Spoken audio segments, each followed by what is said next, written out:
Hello, it's just a spontaneous, quick live stream here because I'm working on some what I call canvases or templates. This is a composing template, and I'm putting in the chords to the template. So I just thought, well, may as well go live and do this, on live on air. And if if you find it helpful, or if you have any questions as I'm going, be happy to answer that. So yeah, Vals No.3 by Barrios, one of my all-time favorites. Goes this beautiful intro. Well, sometimes it's done.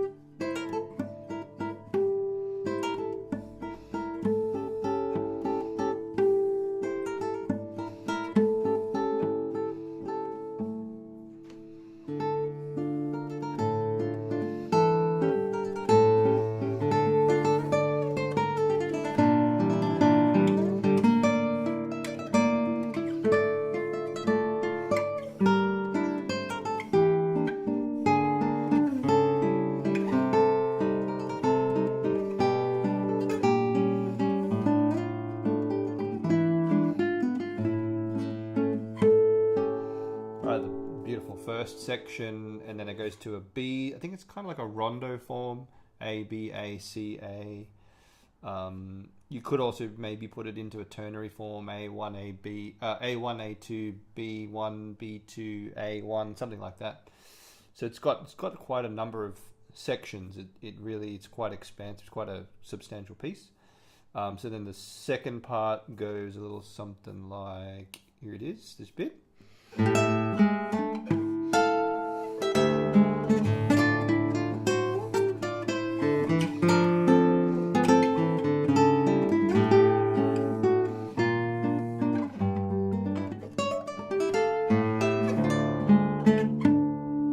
That repeats, it goes back to the A1.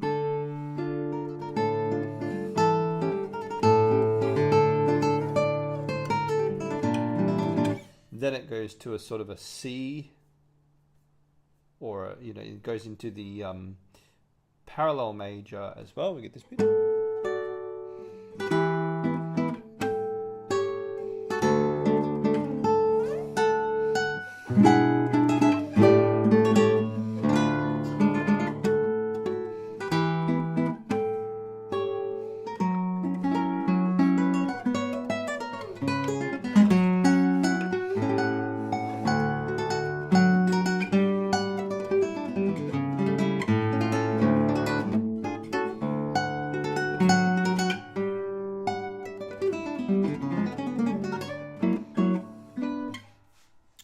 And then there's a little bridge.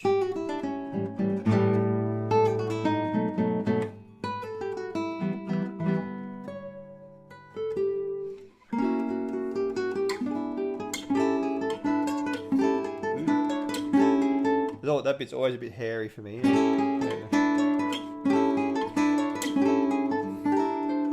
love how he does that. Everything's peachy and and then he just flattens that B, and then we go back to the intro.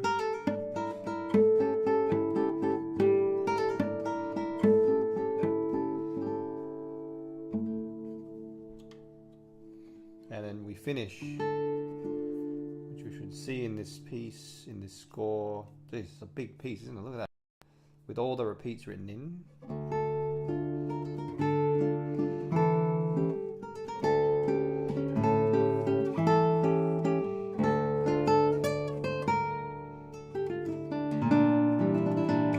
Alright, so that's just a really quick overview of the general form. So yeah, I'm just going to go through these chords. I don't know if I'll get through the whole thing right now, but we'll see how we go. So the intro is really interesting. It kind of goes to sort of like a 2-5-1 progression. So there's the 2, which is E diminished. And then it goes to A7. So 2 bars of the 2 chord E diminished, and then 2 bars of the A7 chord, 5/7, which it's basically like a big 2/5/1 really, because it's the 2 and then we get the 5.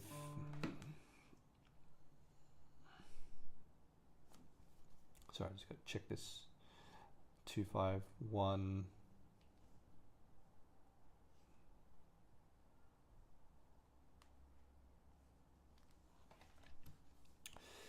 So we must put the chords in.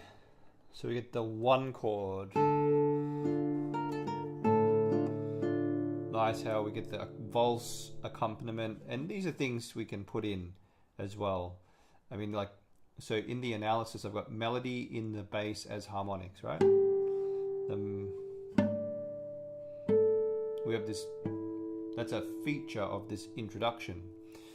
Then we have the A section, so we're going to pop that in. So this is the A section. It's also in the key of D minor. And we do, oh, that we're going to there. And then we use, I should put the notes of A7 in as well. So A, C sharp, E, and G. And then that just, yeah, finishes there. And then we go to so D minor, the tonic, D minor, 1, D, F, A. So what I'm doing here is like a composing template. It's we are studying the structural features of this piece, and then we can compose a piece that uses similar structures, right? Similar harmony, similar phrase structure, similar form. And then obviously we don't want it to be too similar. I mean, if you want it to be your own study and you want to stick close to the original, you can, but you probably want to vary things around. So put this here. Hang on a second. Do this here. Melody repeats bars 6 and 7. Yeah, so this is interesting. So here he's got the same melody. If you play this melody, and then in 8 and 9, the same melody but with a different harmony. The first time he goes 1, and then he goes 5. So there's already something you can try. Same melody first time on the tonic. So repeat that melody again on the dominant. So D minor and then D minor again. So I'll just leave it. And then I've got 5, 4, 3. So this is A. Oh, we do need to. We should put the inversions in. So this would be D minor with A in the bass. So it's in second inversion, which is a 6/4. So this is a 5/4/3, which is A7. And the notes of A7 are A, C sharp, E, and G. So we get beautiful chord shape. And then he just goes to the root position of it because of the bass. So inversions are purely about what note of the chord is in the bass. So I don't even write that again. And then down the octave, accompaniment drops out. So we're looking out for features like that. So then back to D minor again. So I can copy and paste that over here. Accompaniment drops out. And then we go to, oh, beautiful chord. It is E, half diminished, half diminished 7, half, which we can just write 2, and an E, G, B flat, D. So it's in second inversion, so it's 4/3, 2, half diminished 4/3, and the notes would be E, G, B flat, D. So he just repeats that chord, beautiful harmonies. He repeats that chord pretty much, actually he repeats the melody up an octave, which I don't think I've written here. I'll think that repeat melody of bars 12 to 13 up an octave. So you see he's got this melody, and he goes. So just up the octave, same harmonies. I can just chuck that in there. It's even the same inversion. So it's pretty much like everything up. Just pretty much copy and paste that up the octave.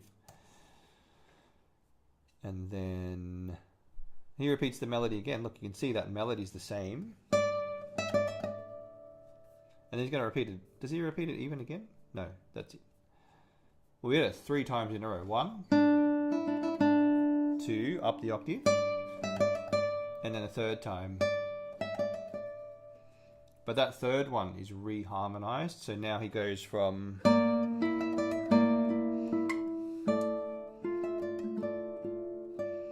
So he's going from that diminished chord now to a 1 chord in 2nd inversion, D minor, 1, 6, 4,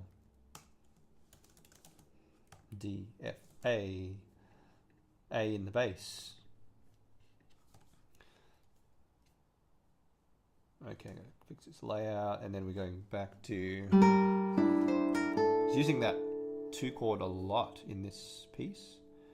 2 half diminished 7th in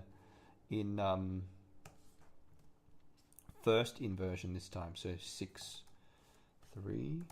No, this is a what is it? I had a blank. Well, 7th chord in 1st inversion, half diminished.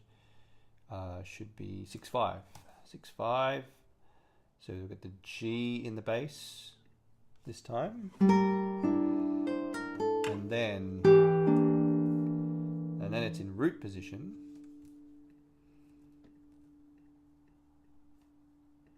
So we'll just put a 7 there. Get rid of that rest. Just that. I'm actually playing it up here, so we could do a little bit of editing here. Go to guitar and 5th string in there.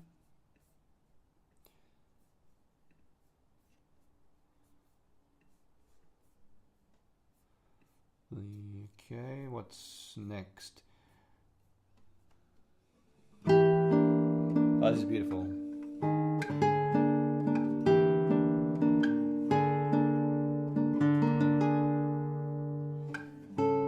Beautiful. Beautiful progression. Yes, it's an Italian augmented 6th chord.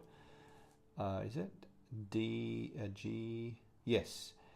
G. So the notes of this will be G minor, B flat, and D. But we put it in 1st inversion. Oh, hang on, but it's in 2nd inversion. Unusual. Raise the root note. Usually it's in 1st inversion, but those are the notes that we've got. Those 3 notes: B flat, G sharp, and D. So it's called an Italian augmented 6th chord. I'll just do that. And then we go to the 5 chord. That is usually a predominant. It precedes the dominant. So that's A7. And that is in 1st inversion. Yes, 5, 6, 5. So A7 has the notes A, C sharp, E, G.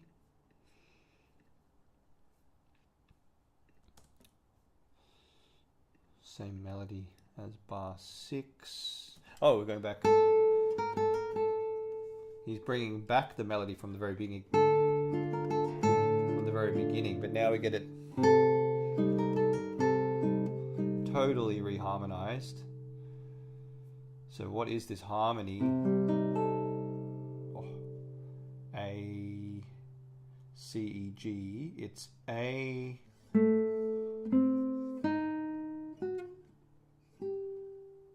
half diminished 7th. I don't know where that's coming from. Chromatic motion. So he's chromatically lowering the, so here he's just chromatically lowering 2 of the notes from the previous chord to get that chord.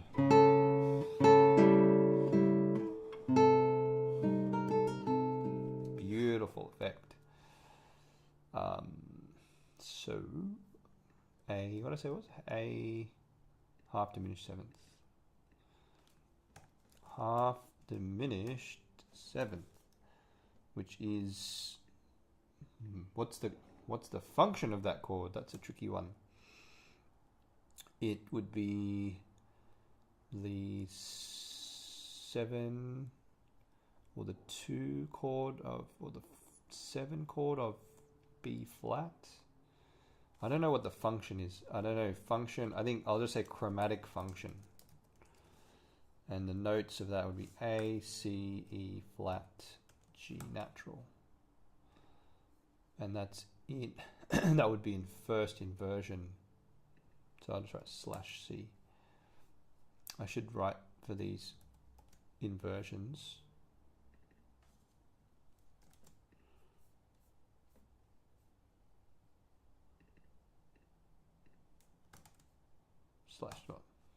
/E /G /A. Just quickly. See, doing something like this in detail for a piece like this is quite a lot of work. B flat. That's why I'll probably do this over several sessions. Let's make sure D minor. Yeah, I should have done that here. D minor /A, A7 /E, D minor. I think the rest is fine. Okay.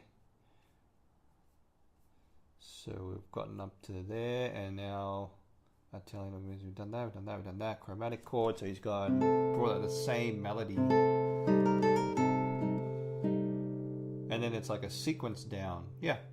Sequence down with the same chromatic movement in the bass and the alto voice. So that's same sort of thing. Chromatic motion, really. Chromatic motion.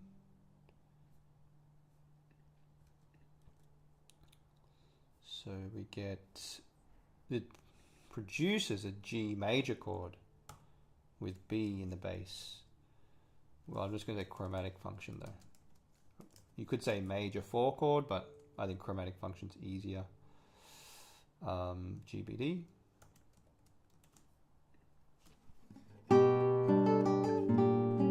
It's almost like a passing chord, you know, sort of taking us to this chord. Really taking us back to D minor. So this is a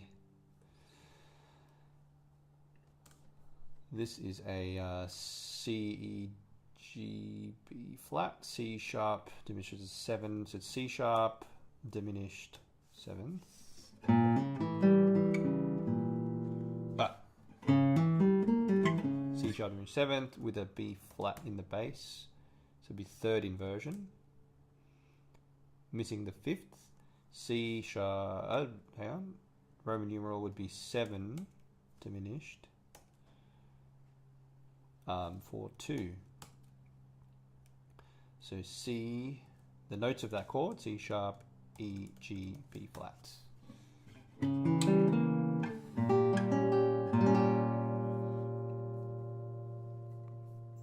Minus the 3rd, actually, not minus the 5th, it's minus the 3rd. And then cadential 6/4.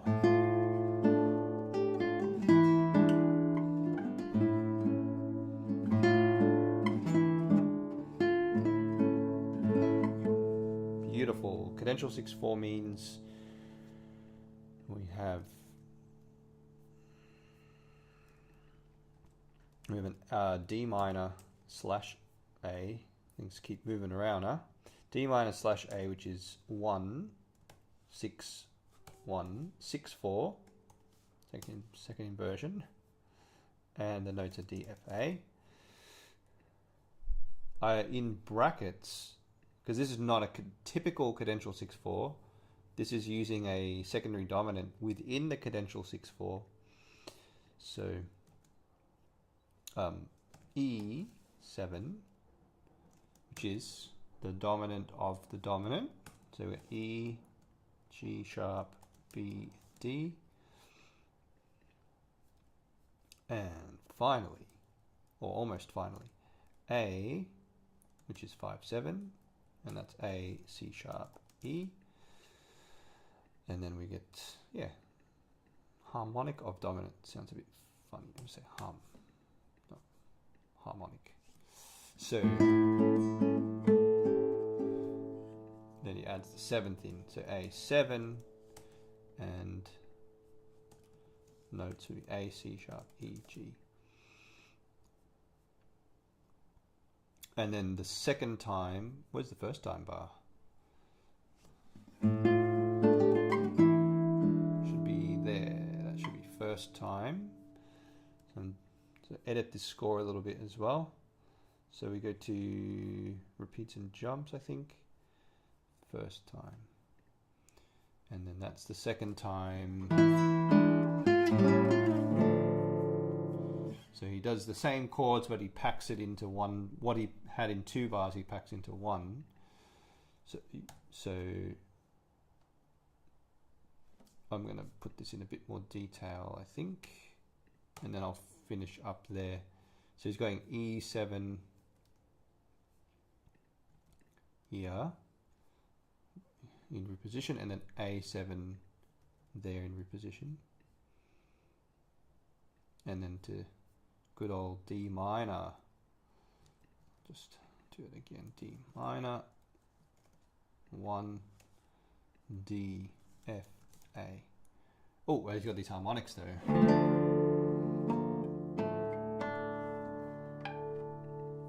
Like it's harmonic of tonic. Sounds a bit funny. Harmonics, tail end.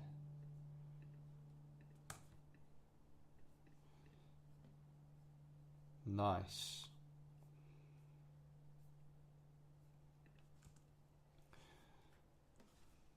Another thing that I really like is his use of passing notes here. You know, in that opening, it kind of comes. It all comes from this.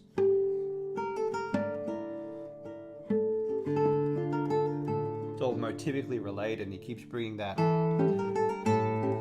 He keeps bringing that back.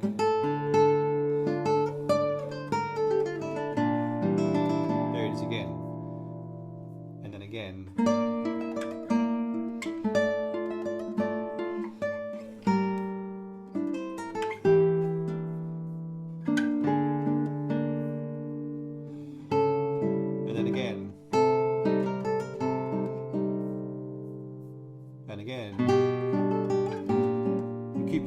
Same motive, and again.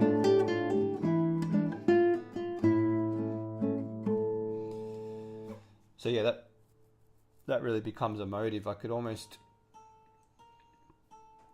not that we'd use the same motive, but we might want to borrow that idea of using a motive, because a lot of composers do that sort of thing. So I'll just throw in some text there and say motive.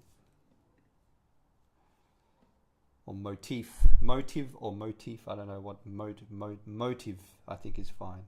Okay, don't forget to hit save. And next time, at a random time that I don't know when, I will go through the next section.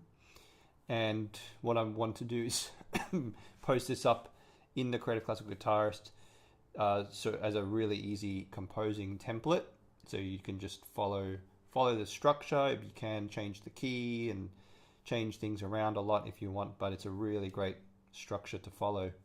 And it's like taking a composing lesson with Agustin Barrios. So hope that was helpful in some way for anyone watching tonight, and see you next time.